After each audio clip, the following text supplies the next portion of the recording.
Hello bro, Benjel, kumbawa. Ay, kumbawa bro. Dito po ako sa Japan bro. Tapos, nagsimba ako last Sunday. Tapos bro, yung pare, ibang lahi siya. Ibang lahi siya. So, halos lahat kami nagsimba. Binigyan kami ng ng ang tawag nun, yung komunyon, yung katawan ni Jesus. Yung kalawat ni bro dyan, no? Oo, kalawat. Sa Tagalog. Komunyon. Komunyon. Tapos po, bro Angel, yung halos lahat kami po, kasi ibang lahi siya, halos kaming lahat, binigyan niya. Tapos ako, hindi ako nagkukumpisal. So, hindi ako, nahihiya akong tanggapin. So, yun, natanggap ko siya, nakain ko po siya, nasubo ko po siya. So, ano bang pwedeng maging kasalanan ko po? Yun, no? Nasa katikisim natin yun, maliwanag po yun, yung hindi karapat-dapat sa sakrileyo. So ako kaya sa Biblia na lang mas maganda. Bro, dyan to isang talata lang, unang Korinto 11:27 hanggang 28, kapatid.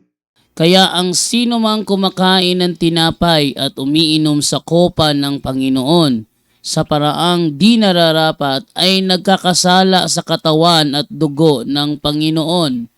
Kaya dapat siyasatin ng tao ang kanyang sarili bago siya kumain ng tinapay at uminom sa kopa. Ang hirap kasi magkumpisa dito, bro. Lalo na kung hindi hindi English speaking yung hirap siya. Kami nagtsumitsyempo kami once a month. Pumupunta kami sa mga salamat sa Diyos. Meron dito sa part ng Okinawa. Yung malapit sa amin, hapon eh. Pero mayroon pong part dito sa Okinawa, dun sa Aroko Church sa Indian at American. So nakakapag-umpisal kami doon. Talaga nakaschedule once a month, pupunta kami doon para mag-umpisal. O kaya doon sa Kadena military base, pupunta kami doon. Mayroon ding misa doon na Amerikano yung ano. Sa inyo po, walang English speaking na pare? Oo, nasa Nagoya po ako. Mayroon bang nag-i-English dyan na pare? Mga Indian, ano? Wala po eh. Wala po. Ibang lahi parang Spanya, Sweden. Sweden, marunong English naman yun. Sa English po, pwede kayo mag-umpisa lang. So, ang gawin nyo po, medyo maano po yun, no? Yung unang Korinto chapter 11 po, verse 27, biblical po yun. Kapag hindi ka karapat-dapat na kumain at katawan at dugo niya po, hinahatulan mo yung sarili mo at nagkakasala ka sa katawan at dugo ng Panginoon. So, kung nagawa nyo yun, sana maikumpisal nyo po, that sacrilegious mortal sin yun eh. Kasi ang makaparian po kasi natin, hindi nila masyadong kabisado yung mga ganun. Kaya, siyempre, pasubo sila. Dito nga, minsan pumipikit na ako kasi walang kumpisalan talaga nangyayari. Kami lang halos nagkukumpisal, pero ang daming subo-subo ng banal na hostia. So, pumipikit na lang ako kasi siyempre, no, alam mo yun, daming sacrilege na nangyayari. Pero tayong nakakaalam, ikumpisal natin kasi napakahalaga nun para sa kaligtasan ng tao, no? Lalo na sa kaluluwa po natin, no? Napakahalaga ng mga pagsusubo ng hostia na hindi ka karapat-dapat, napakahalaga po nun kasi akala natin normal lang, no? Pero lahat ng mga hindi karapat-dapat malinaw po. Sabi ng Biblia at katikism natin, hindi po pwede nagkakasala tayo ng mortal sin ng sacrilege, kapatid. Ikumpisal mo na lang hanggat maaari. Sweden pala yon, so English speaking yon, kapatid, pwede yon. Okay. At tapos, para makapag-communion ka na rin. Ilista mo, sabi nga kanina din, sabi ni Bro Wendell din, general confession, ilista mo lahat pag nagkumpisal po, no? Lahat po na nakikinig. Ilista nyo, ako effective yun eh, nililista ko. So effective yun para hindi nyo makalimutan. Ilista nyo po lahat, at least makakommunion ka na rin po, kapatid. At iwasan na yung mga kasalanan na yan. Okay po, maraming salamat po. Salamat po sa Diyos. Salamat. Yun lang po, Brother Jando. Salamat po. God bless po lahat.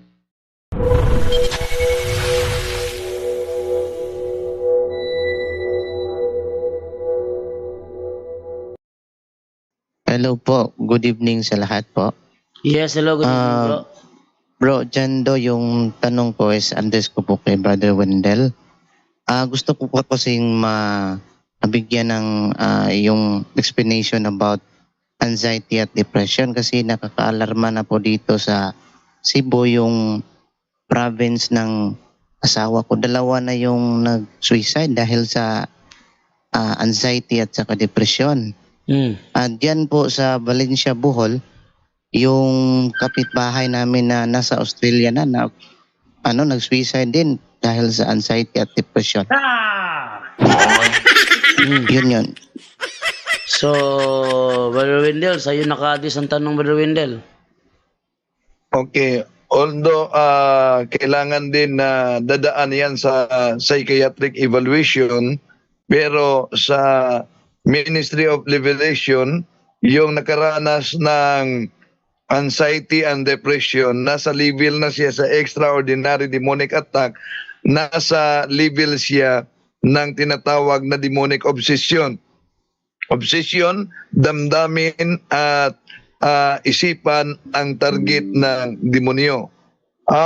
Kung sunod-sunod, naalala ko yung sabi ni Father Winston Cabading, Order of Preachers, isang exorcist, kung sunod-sunod na may mga nagpatiwakal, nag-suicide, yung pari o kaya'y exorcist, dahil may bahagi sa Bohol na may sunod-sunod na nagpatiwakal, sabi ni Father Winston, yung exorcist pwede daw umano na mag-break sa spirit of death. Kung saan ang parokya na nangyari, kaanib sa naturang parokya nangyari, yung mga sunod-sunod na pagpatiwakal. At yun namang mga naka-experience ng anxiety and depression, meron kaming nadala sa mga kaso, dumaan din sila sa psychiatric evaluation at may mga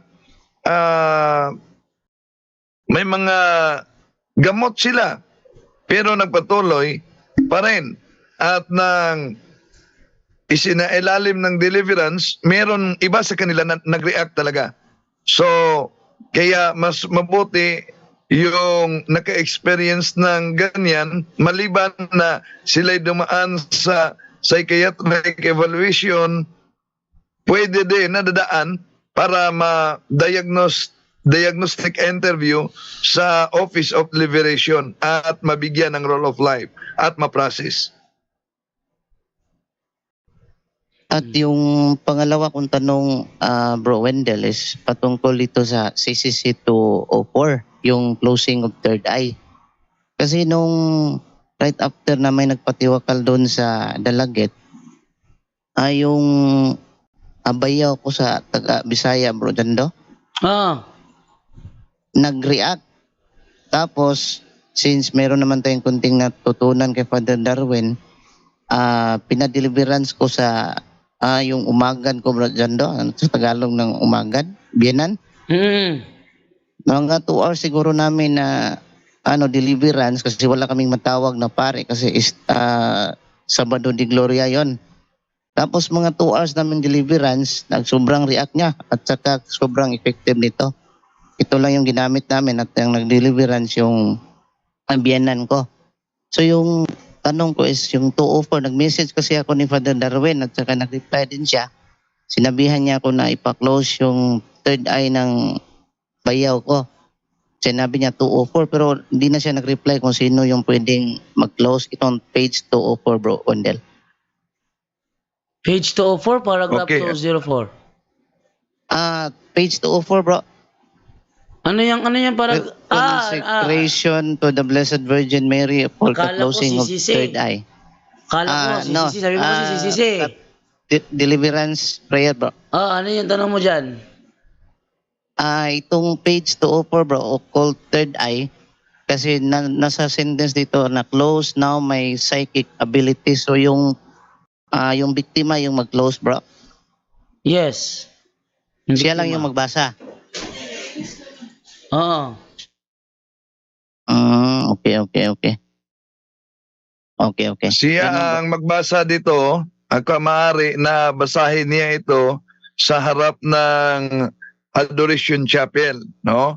Pero itong bahagi sa page 205 dapat 3 bisis niya ito ulitin. Itong bahagi na ito. Close now my psychic abilities which I have obtained through the power of demons. Unang bisis. At nang nasabi niya yan, lagyan ang kanyang mga mata at noo na i-cross ang exercise well at yung kanyang tenga. No? So ikalawang bisis, close now my psychic abilities which I have obtained through the power of demons. Muli, lagyan na naman i-cross ng exorcised oil ang noo, ang kanyang mata at ang kanyang tenga.